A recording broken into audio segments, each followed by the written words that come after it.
and the Church of Christ, we want to say congratulations. You have done very well. And we have listened to your history as a teacher, and you are very committed service to the Church of Christ. And we want to say asante na pongezi.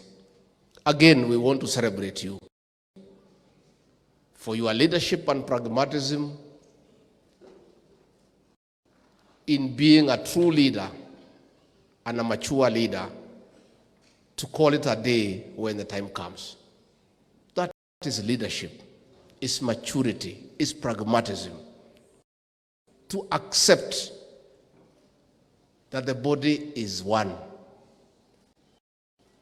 And just like a car, the mileage goes. And this is a time, you call it a day, you step back, you mentor other people, and you allow other people the opportunity to lead.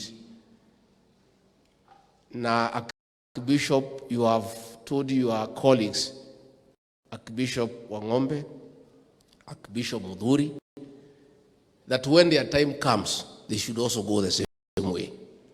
It's a good challenge. You are not just challenging the archbishops, you are also challenging us and the leaders here.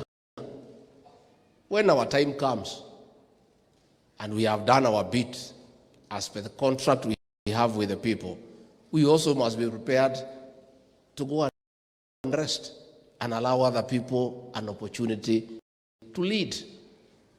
And nobody knows everything. And you can only lead for a time,